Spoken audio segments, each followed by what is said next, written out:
And there are Yeah. good fucking parents who give a shit about their kids and are still causing unintentional, deep-seated harm. Welcome to the Relational Parenting Podcast. I'm Jennifer Hayes, a parent coach and 20-year childcare veteran. Each week, I sit down with my own father, Rick Hayes, and discuss the complicated issues that parents face today, as well as some of the oldest questions in the book. From the latest research and the framework of my relational parenting method, we offer thought-provoking solutions to your deepest parenting struggles. Added bonuses include intergenerational wounding discussions and guest childcare experts. We will also start taking your parenting questions in episode 5, so be sure to comment with your biggest questions or email me directly at jennie@jennieb.co. Let's get started. So, Jonathan, I saw, I think it was a YouTube short about how we're kind of raising fragile people, homeschooling, not homeschooling, schooling over the video, not going to school, not learning to deal with people who mess with you on the playground, not getting into a big group of people and learning to get your share.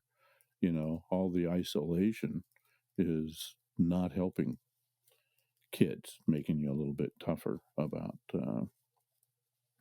not feeling bad about bad things that happen to you. I don't know. Yeah, I agree. You got to be able to deal with the negative. Resilience is what the thing was about, what the post was about. Resilience Building. and there's a way to homeschool without being cut off from society. And that was an And there's unfortunate. there's a way to do these things that's not one extreme or the other. And so I agree with that. Something that I talking about that post was that I noticed that it was like when people see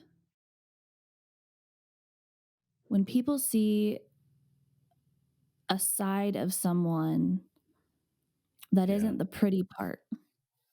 I think that's it on the nose.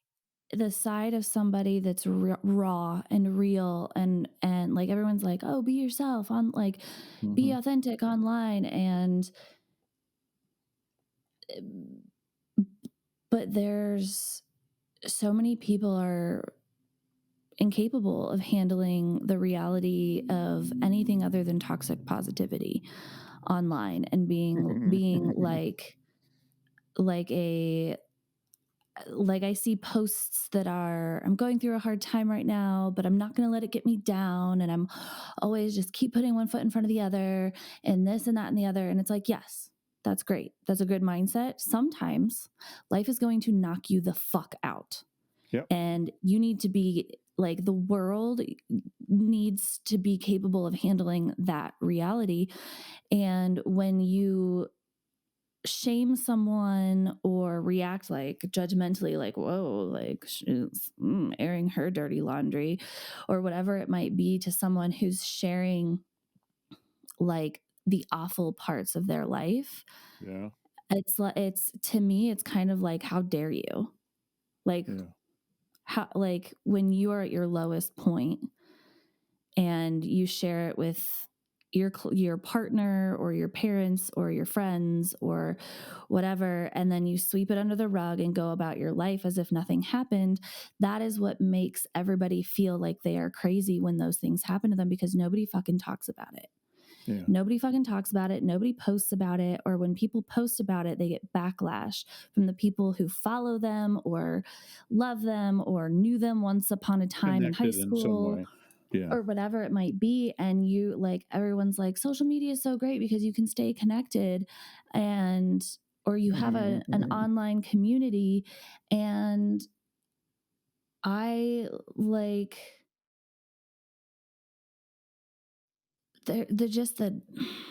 I just get so, it's part of what I'm trying to do with relational parenting is teach people how to integrate the dark side of life, the hard stuff, the ugly, the really ugly shit the really gestalt hard, the really shitty emotions, the crying on the bathroom floor or in the closet or, you know, your room of choice. Yeah. Your like the really Okay. my breakdowns used to happen in a specific corner of my bedroom in my several houses ago, and then they used to happen in the bathroom, and now I have a walk-in closet, so now they happen in the closet. Are they smaller? What do they have? I don't want to derail you. What do they have in common? Your room choice. Is it smallness or a I don't know ley why my line, bedroom, some kind of energy or something? I think the wonder? bathroom tends to be where people go for privacy anyway. And so if you live with other people, going to the bathroom is like your option. Yeah. Like I know like your bedroom might also be an option. But I think, a smaller space with unlimited access to tissues and perhaps a toilet to throw up in might be what it is. My closet is like, it's like the most secluded part of the room in the house. It's also you have to go through my bathroom to get to my closet. So there's, it feels safe or isolated or I can, it like gets dark. There's no windows or anything. I can just turn the light off, close the door, and just kind of like fall apart.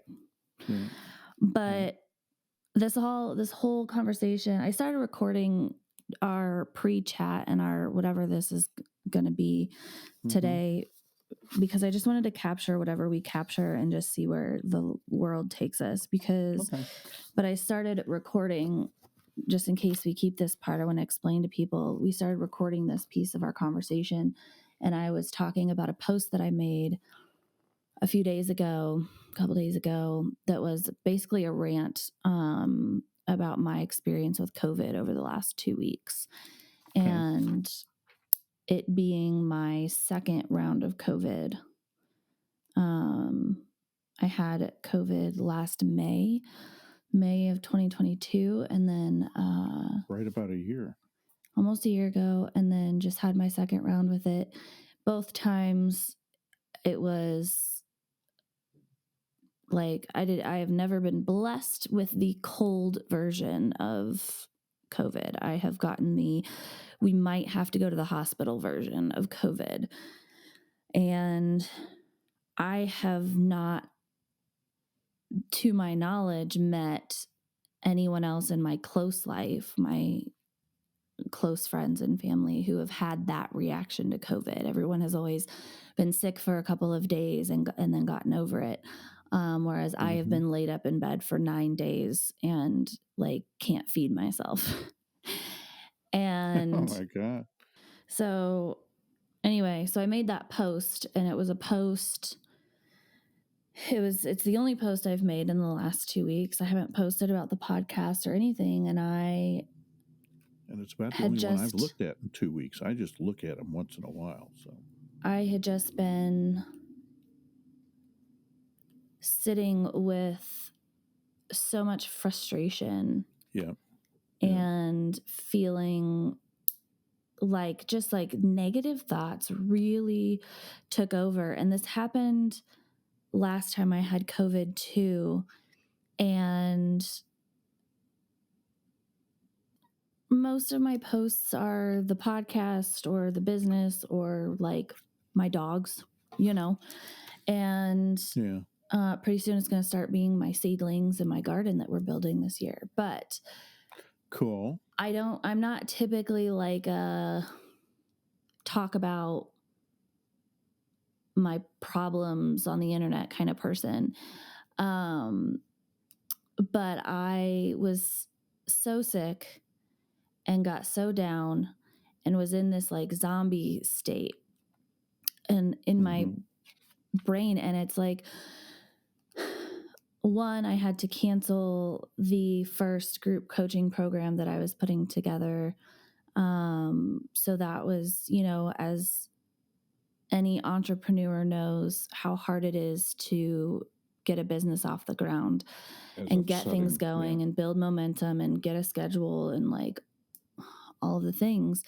And I was really getting momentum and visibility, and had put all these really like complicated things in place in order to create a funnel to bring people in and, watch an informational video on the program, etc.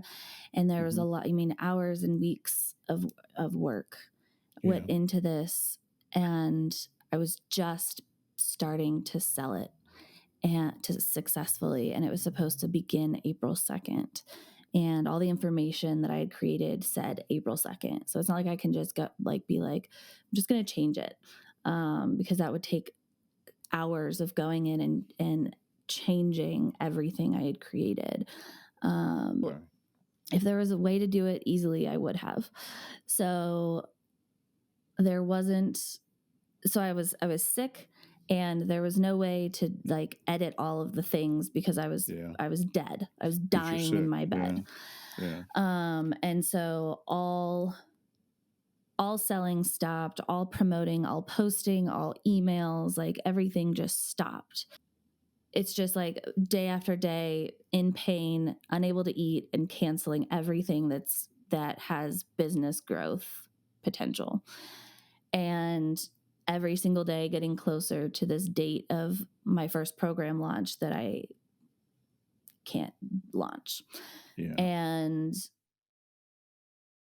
so after 5 days, my mental health starts to tank. And it's like literally, Lewis went back to work 7 days after the required quarantine time. And I had, without him in the house as some kind of distraction or comfort, because he was sick alongside me, my anxiety, it was just me alone with my anxiety. And it made it very clear how bad it had gotten. And I literally just like, I wanted, and I put this in the post, that I wanted to crawl out of my skin.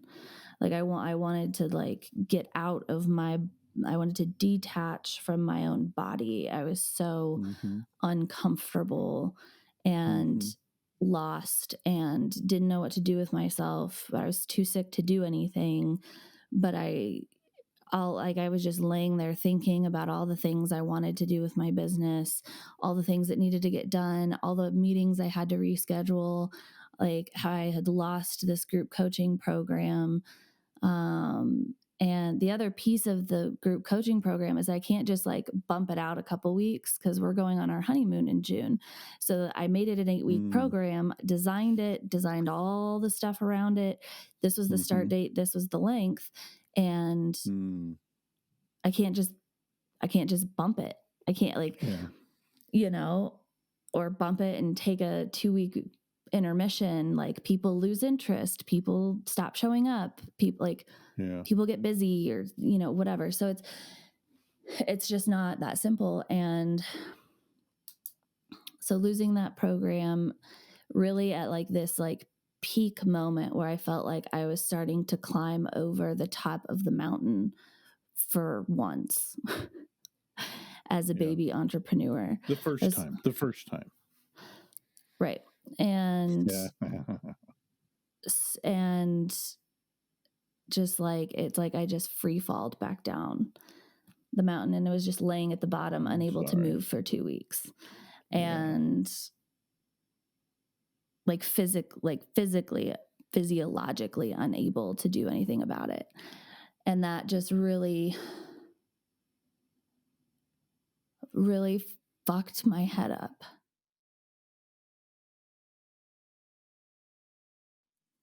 And sounds disappointing. It sounds, some of what you were saying, it sounds a little bit like someone who is being tortured or, wanting to get out of your skin. I'm physically uncomfortable, I'm mentally uncomfortable, and I can't do anything about it.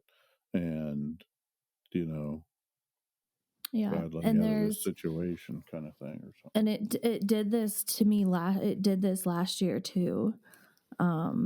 I was sick for so long and so like incapable of doing anything for myself like barely able to feed my dogs in the morning and in the night, you know,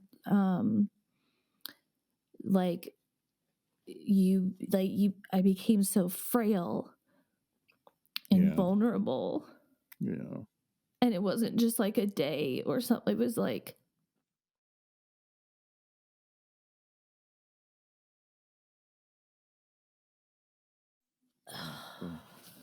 and you don't know when it's going to end. And you don't know when it's going to end. And you pay, you know, last time we finally called an IV service to come get me an IV to help me hydrate and get a bunch of vitamins and recover. And like, I'm someone who I take regular immune supporting vitamins and minerals. And I take supplements on a daily basis. And I take, like, I'm a generally very healthy person. I'm very in tune with my body and available. And so we were doing everything. My husband is an ICU nurse. Like, we were doing everything we could do at home to get better. And pain management, you know, and I don't like taking pills, but it was like non-negotiable. And like, I ended up taking a Xanax once and I hate, like, I don't take pills like that. And like, I just needed to sleep. And so anyway, to feel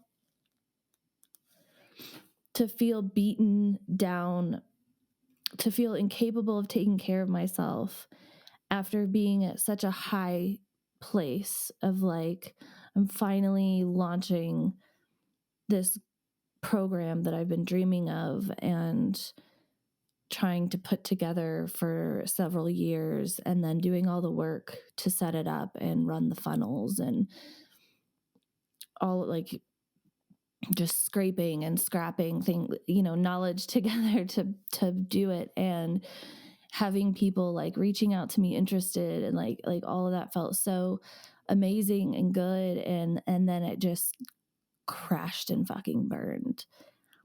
And I posted that post on the internet, where it's mostly just friends and family on my Instagram and Facebook. I'm not, it's like I have a bunch of followers or anything yet. And a lot of the responses, were thoughts and prayers and hugs and sending you love and all those things. But there are several comments and messages I got that were like, "Oh, hope you get better soon," or "better is on the way." And I get like, I don't believe that there's any ill will behind positive comments like that, but it reminded me of a part of like what I'm doing with my business, and that there is, even in adulthood, with people who care about you, there's this reaction to negativity. There's this reaction to negative emotion, to real raw authenticity, where my anger, my anxiety, my frustration with this uncontrollable situation. Like, I've done fucking mindset work for 10 fucking years. I know you have to let go. I know you have to surrender. I know that there are better days ahead. I know that this too shall pass. I know. Yeah. I know. And I will make another post someday about the light, sunlight shining and everything being fucking peachy and the birds are singing. But that day, I had been sitting for 2 weeks imprisoned in my own mind. Yeah. And I just had to get it out. And I just had to put it out there. And this is what we do to our kids. This is what we do to our family members. This is what we do to our partners. Like, we are so judgmental and unaccepting of the experience of negative emotion. And there's this toxic positivity everywhere. I see it everywhere. I see it in my own life. I see it everywhere out in the world. I see it in parenting. I see it. I've done it. I'm guilty of it. And because negative emotion disrupts, it disrupts and requires something of us. It requires a response. And if you are bopping about your day and run across a post that you weren't expecting to read, or you're cooking dinner and all of a sudden your children are fighting in the other room, or you are having a fantastic day and your partner comes home from work and had a shitty fucking day and takes an attitude with you, or starts to tell you about their day and how shitty it was. It's disruptive. It's disruptive. It's burdensome. It's annoying. Triggers negative stuff in ourselves too. Triggers negativity in you. Your negative story reminds me of my negative story, and I was having such a great day. Like, why are you crashing my great day? And between adults, there's this concept of asking for consent before you don't just like unload on your partner with that, like dumping. We call it dumping. I need to vent. You mind? Yeah, dumping. Right. Like, I don't call a friend and I'm just like, like I call a friend and be like, hey, like I'm really struggling. Do you have the capacity for me to like vent about something right now? And, and but when it's children, they aren't capable of that, especially small children. They're not. And that's not their job. You are a parent. Yeah. They're not to be vented on. And until they are old enough to fit, and you can teach them these skills even from the time that they're very young about how to manage their emotions and help them regulate those emotions, et cetera, so that they don't grow up dumping on everyone around them. But like we have lost, just as a human race, there's this malfunction in society. And maybe it's not in all societies. I've heard rumors of tribes and shit somewhere that fully integrate the entire human experience and accept negative emotions and whatnot. But this acceptance of the full human experience, and instead of the denial of the negative emotion, the denial of our darkness. Like, everyone has darkness and light in them. And mindset work, self-healing work, all of those principles teach you that you can't shame and guilt those things away. You can't just ignore them. You can't just think over them positive thoughts and then you're going to be okay. Like, that's not how it works. Until those things are acknowledged and appreciated and integrated because they bring you messages. They bring you, there is a purpose. They're either there to protect you, they're there to change course, they're there to make you slow down and pause. Like, a lot of people will say, like, a heart attack is a fucking sign to slow the fuck down, change course, like, and so it's just, I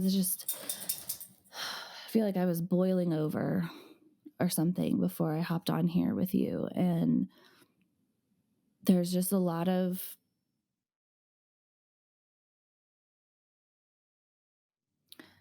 my conclusion that I've come to as far as the last 2 weeks with COVID and the disruption that it brought for me and my life and my business and all of the things is that there was some pivot needed of some kind. Still not sure what it is. I've got a whole bunch of notes and stuff to talk about today. Cool. to see and figure out and ideas that have been coming up for me, etc. But I think it was appropriate that post came up while we were talking first, because I could feel the energy, just like I all of a sudden got very anxious talking to you, and like I don't get anxious talking to my dad. What was my response? I forget what I mean, I'm sure I did something mindless offhand about, hope you feel better. I don't think you commented on the actual post. Did I just send a... I think you texted us and said, you sent us some YouTube stuff that I haven't looked at. One of them might be that Jonathan Haidt thing, if that's how you say his name. It's... I just have a lot of questions. I don't want to problem solve. Facebook started off as like you described, friends and family and keep in touch and how's everybody doing and who's having a good day and a bad day. And it's different now.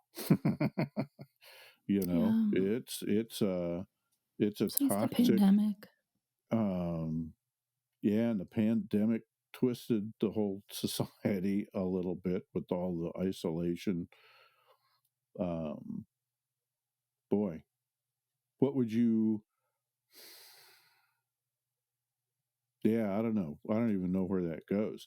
If you got mostly positive responses, or what responses that resonated positively with you,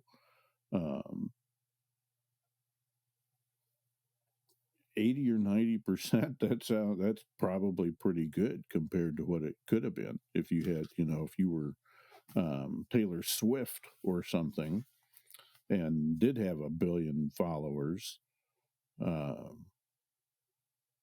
Imagine everybody I'm hearing now that gets in that position says they do not read their comments, because there's just that fraction of the world that is just unkind, and that's probably a bell curve too, where there's people who do it inadvertently and there are people who are trying to screw with you, because they're having a bad day. And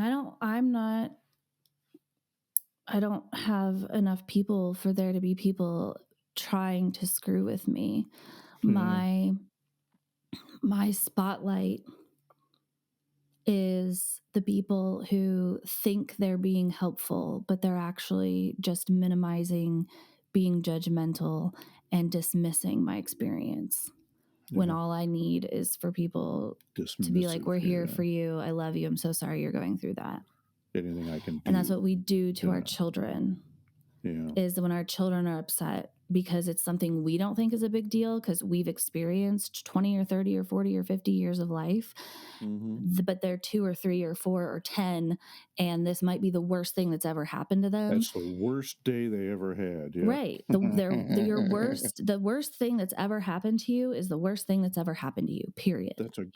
Nobody else perspective gets to judge how someone else feels. We are not in control of how something makes us feel until we have a fully developed frontal cortex and the skills built to stop running random ass stories in our head. And it's still like, there are still situations that I will suddenly, a feeling will be triggered. Yep. Like you will never stop the ability for the world to trigger you. The thing you will stop is your outward reaction to that trigger. And so feelings are not under your control initially. Like you will have feelings about things in the world for the rest of your life.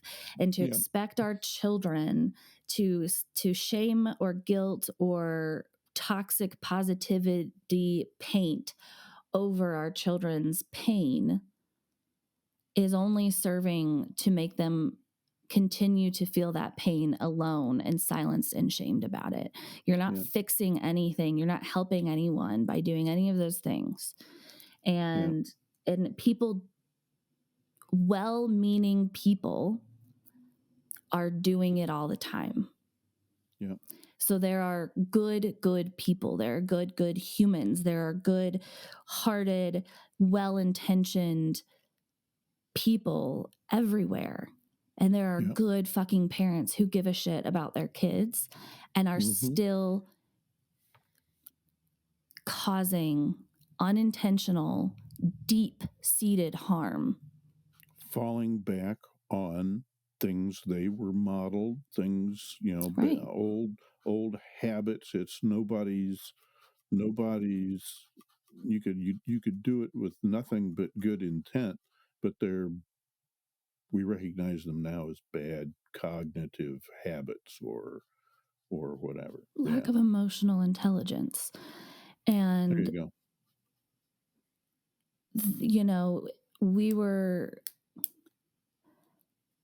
I was not raised in a home with emotional intelligence.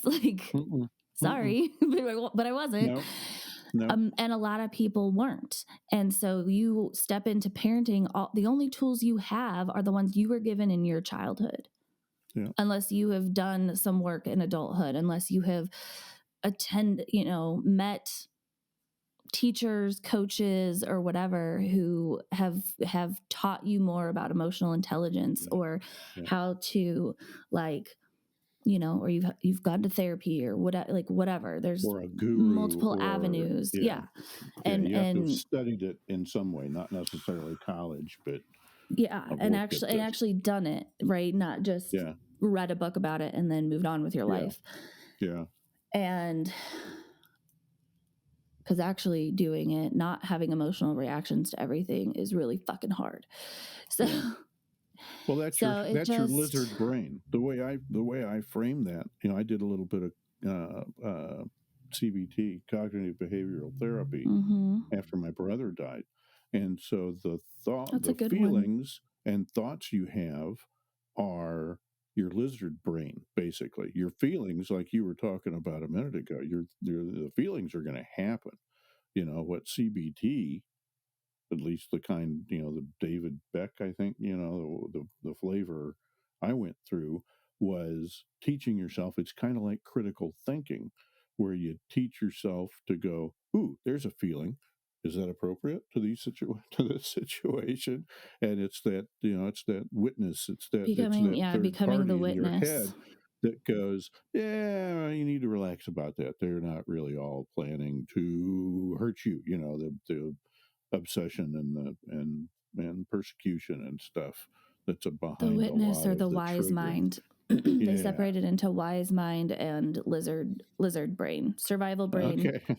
Survival brain, lizard brain, which is based on fear, and then wise mind, which is like your higher self who operates out of love and faith.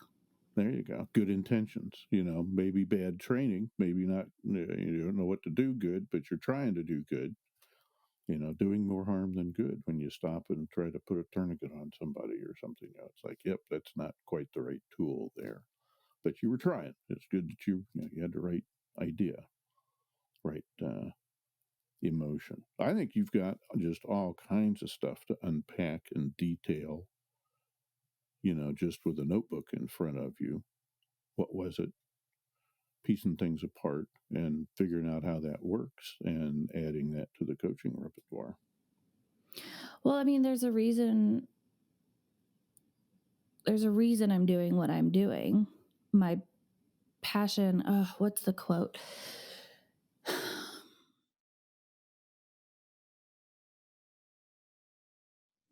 can't remember the quote, and I can't remember where I heard it either. But ultimately we become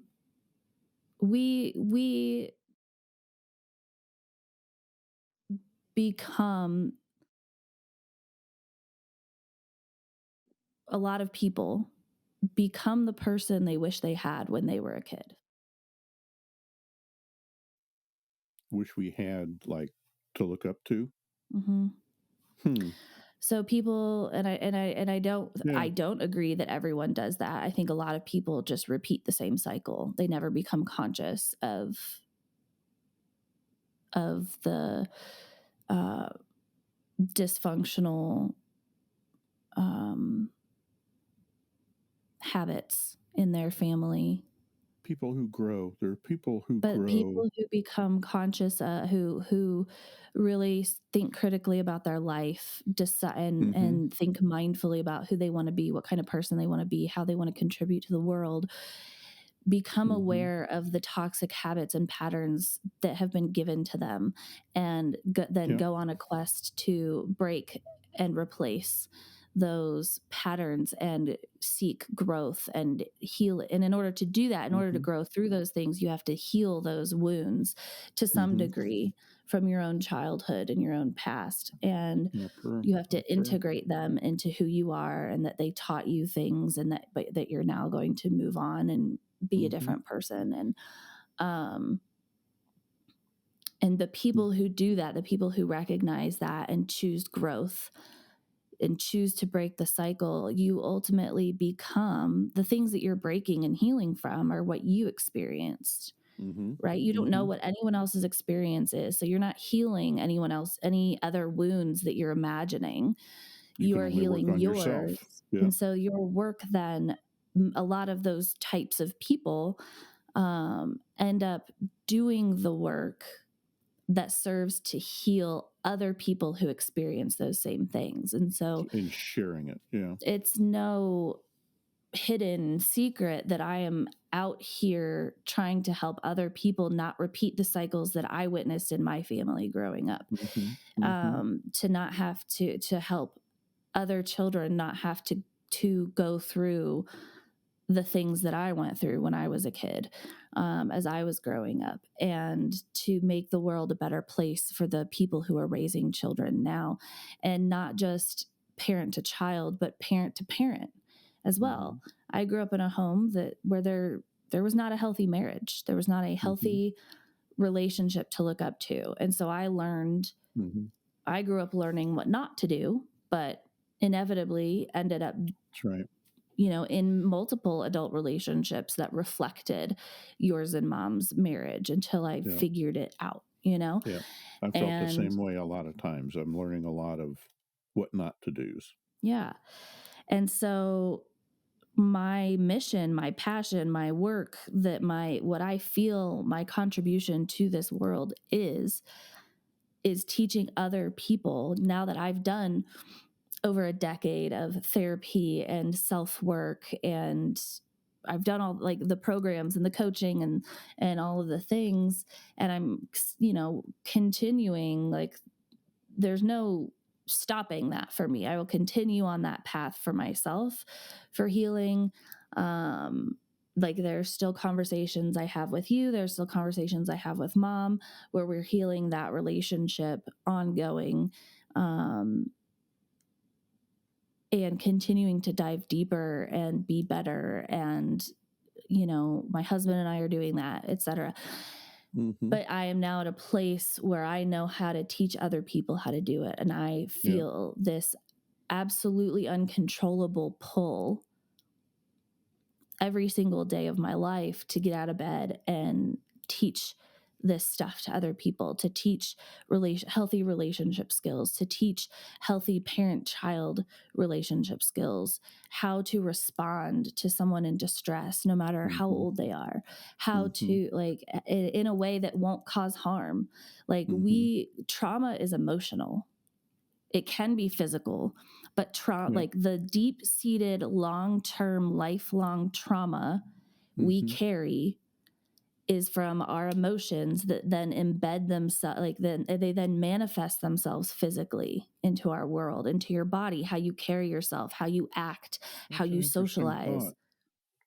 It's in your lizard brain, and your ability of your wise person, your witness, from a cognitive behavioral therapy thing, it's like your rational mind has a limited ability. You're limiting your rational mind's ability to deal with your lizard brain somehow. If emotions come from the lizard brain. Well, so when your lizard brain, so trauma, PTSD, or a PTSD response is the reliving of the experience that traumatized you as if it is happening now. Stuff, yeah. So that PTSD trigger, that trauma, it is a memory that lives inside of you, and anytime something triggers that feeling in your brain, you relive that trauma over again. And so your lizard brain, which is where fear is held, some people call it your shadow self. Your shadow self comes in when something in your external environment causes that trigger or that feeling. It comes in to protect you, and that's where all these maladaptive behaviors come from, where you shut down, or you dissociate, or you get big and loud and yell and scream to defend yourself, to literally protect yourself. You shut down and run away to protect yourself. You dissociate from yourself, your feelings, your thoughts. You dissociate and disconnect from reality. And that is a trauma response. That is it's a fear response. It's a protective mechanism of your body. And so people if you have a wildly abusive childhood or traumatic childhood, you grow up into an adult who it's going to take a lot of wise mind work for you to overcome that trauma response and be able to have your wise mind take the driver's seat before your lizard brain does. Yep. Yeah. And that's where CBT and DBT and there's lots of different kinds of therapies for that, and trauma-informed therapies. But there are a lot of people walking around who had emotionally traumatic childhoods with lack of they were not beaten, they were not sexually abused, they were not made fun of or something or bullied by their parents. And they say, oh, my childhood was normal. And then I ask a few questions and dig deeper, and it's like, oh, well, your parents dismissed you every time you had big feelings. Your parents ignored you if you threw tantrums and had big emotional reactions. You got punished, or you were shamed for having big emotions. Every time you had emotions, the response to you was negative, and it was, get away from me, go handle yourself, I can't handle your big emotions, etc. And even with small things, if you argued with your parents, how dare you talk back or disrespect me? Yeah. No, I'm a fucking human being with fucking thoughts, and I get to talk about it. If I can't talk about it with you, if I can't practice arguing with you, and I have a point to make, you're not, just because you're older doesn't mean you're always right about everything. If your parents never took into account your point of view, that is emotionally damaging. And we've talked about transferable skills so many times on the podcast. You are depriving your child of a life skill by not letting them fucking argue with you. Yes, teach them how to respectfully argue their point and negotiate. That's yes, right. Teach them that skill. Be patient about it. They're tiny. They don't fucking know. They're still learning. Yeah. But you depriving your child of every sense of expression of who they are through not accepting that they have big emotions as part of humanity. And it's because if you're parenting that way, you were parented that way. Yeah. Because you were raised to believe that if you show your negative emotions, that you're somehow less worthy of a person, that you are somehow a burden on the people around you, that you are somehow not doing life right. You need to go in the closet and cry by yourself, and then pick yourself up and pretend like everything's okay. Yeah. That's what we're teaching our children. And there are so many people walking around just that are just like, I had a normal childhood. I wasn't beaten. I wasn't abused. Like, yeah, I, felt shut down and like I had to just go in my room and handle myself most of the time, but that's just normal. Like, there are tons of people walking around that are good people with good intentions and who don't even know that they are carrying emotional trauma and passing it down to their kids. Yeah, that's very true. And there's all kinds of perspectives to look at that from. The kinds of trauma you're talking about, I agree with everything you're saying. There are people, though, depending upon their circumstances. If I'm in battle, that's not a huge concern. And so if someone starts to become less useful in the environment I'm in, to me, right? There's the people perceiving all of that too. If they're already overloaded, if they were taught how to deal with, get this in line, man, we're going to drown if we don't get this raft lashed together. Put that aside for now and, dismiss it. Shut up, get on board here, and we'll all have a breakdown once we're afloat in the stream. If somebody's feeling something else, something intense, some kind of threat, some kind of fear, then someone else, when someone has exhibits negative emotions, then not everybody's in a position to hear that, right? So there's going to be people who are good. Ideally, a parent-child relationship is the parent is mostly together. We talked about golly, the word escapes me now. I'm getting old. Are you meaning for the life or death? Regulated. Yeah, but are you meaning for the life and death raft example to be literal? Because that's like a 1 in a million situation. And of course, we're not going to stop and have an emotional conversation. No, I'm just saying that's one end of a bell curve. Try to draw a bell curve on the camera here, right? It's one end of the bell curve. And so there's a continuum of people experiencing it and people experiencing the upset and people with their own upset experiencing each other. It's the space in between, I guess, right? And so there's all possible combinations of those two bell curves, those two waves hitting each other.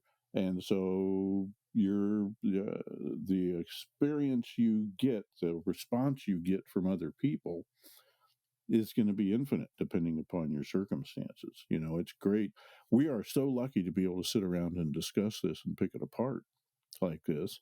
There are people who are in the middle of abusive relationships, in the middle of horrible poverty and racism and all kinds of stuff.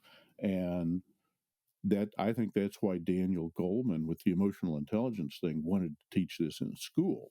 School is more or less compulsory, and boy, if you're going to get this out there, you want to teach, or Gichin Funakoshi teaching karate in the Japanese schools.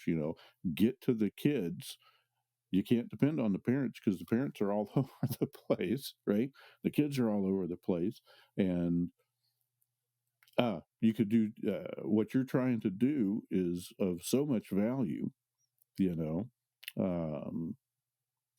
man, it's a complex, you're really leaning into a maelstrom, where you can almost do no harm teaching anybody a little bit of emotional intelligence, especially parents with kids. If you teach a parent a little bit about something and that multiplies itself for 18 or 35 years with a kid, that's changing the world, a little bit at a time. That's the premise here, is that I could go, my business model could be to go figure out how to teach directly to children. Either way. But all of the research shows that children mimic their parents. Yeah. The best teachers it is are what the it parents. is. Yeah. So you can put a kid around them the most. Right. You can put a kid in school. You can teach them all the things you want to teach them at school. But at the end of the day, that child goes home to their parents. That child sleeps through the night, needs their parents, wakes up in the morning, it's their parents. Their parents are the ones feeding them, I bathing agree. them, and all I of that. agree. And so for me, the decision to be a parent coach is that if you don't help the parents change, the children have much lower chances of Yeah, changing. I get And that. so, and I also care, That like, I don't just care about children. I care about people who are adults who didn't have parents who knew any of this stuff either, and are yeah, still yeah. trying to heal or figure out what the hell to do or how to be a better parent for their kids and break those cycles and all of those things, Mhm, and find their own healing. And mhm. that's ultimately the goal. Is I want to help parents heal themselves, learn Yep, these skills, yep, and then apply them to the parent-child relationship so that they are not raising the next generation to just repeat the same pain that we're all walking around yep. with. All good points. Yep. And that's probably why you don't see it being taught in schools like that, because of exactly that. Somebody else realized that too, or probably there have been pilots done of it by this I point, think and there's a it's lot like of schools that are there's been a lot of like mindfulness, like they in like incorporate elements. yogic Yeah. philosophies of and like meditation instead of detention. I Hmm. think there are pockets of school districts in Hmm. the US that I know of or have heard of or read articles of over the last 5-7 years. Hmm. And then, of course, the episode I did with mom and talking about Hmm.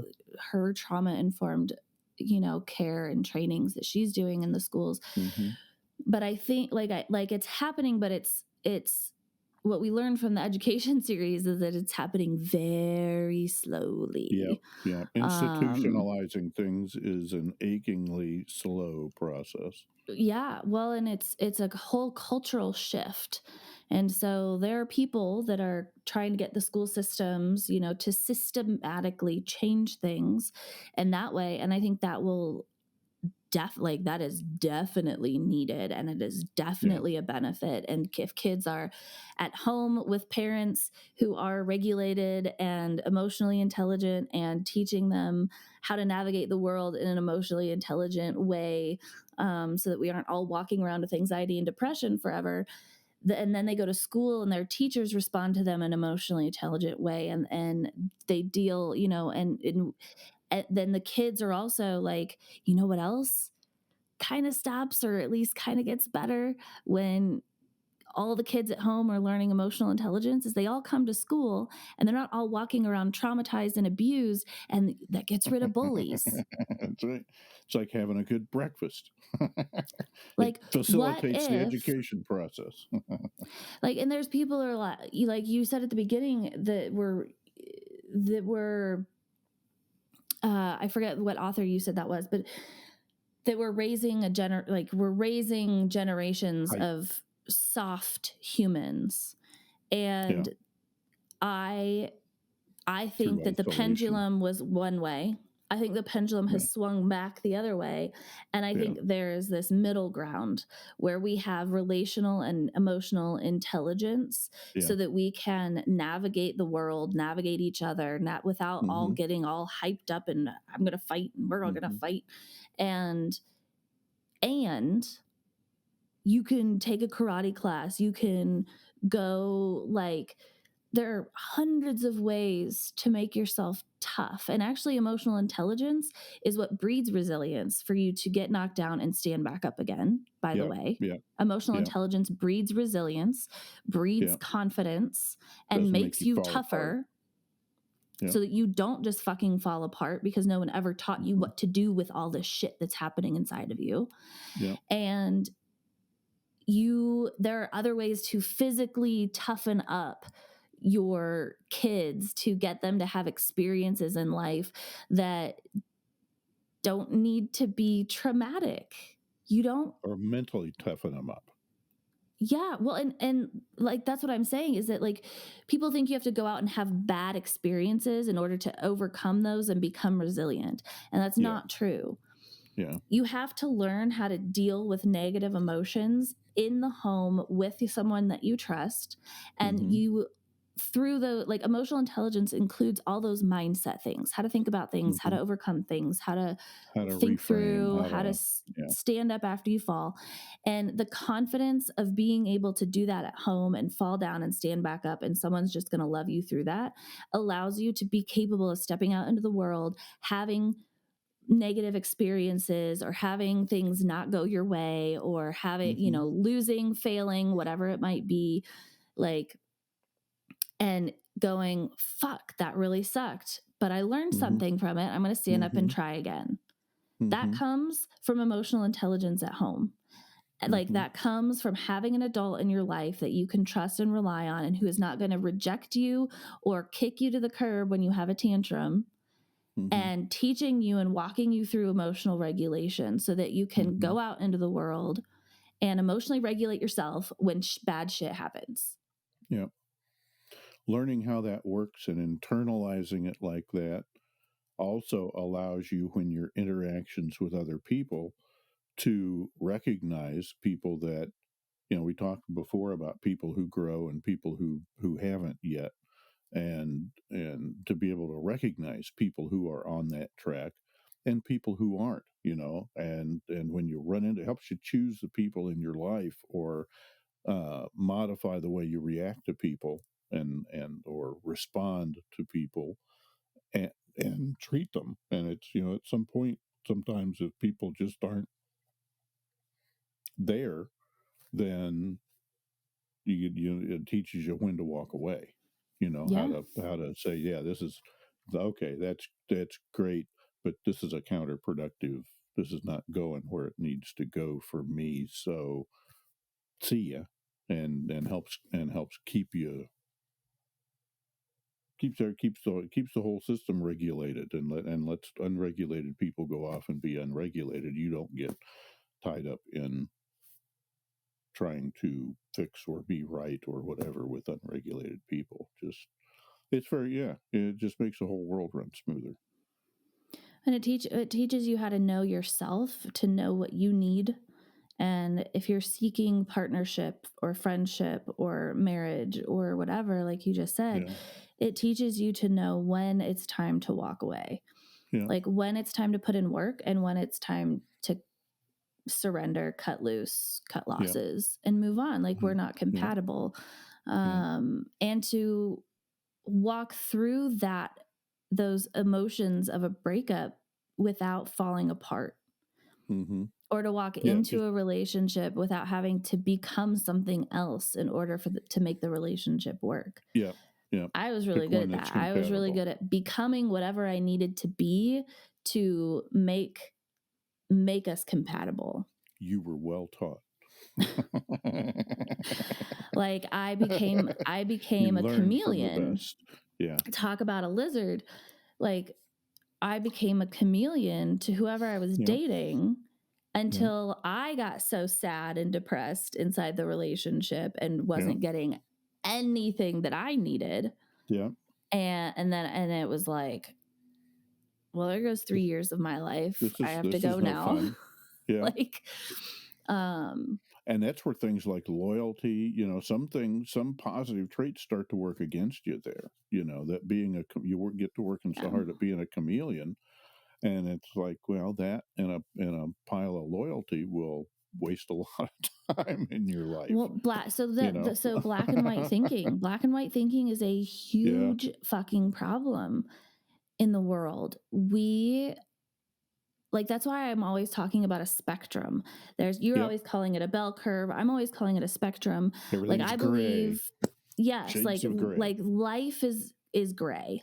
Yeah. Life is gray. Oh, there's no that's absolutes. That's a great philosophical argument. Here. There's no absolutes here, and there's very little. Like my only absolute in life is ahimsa.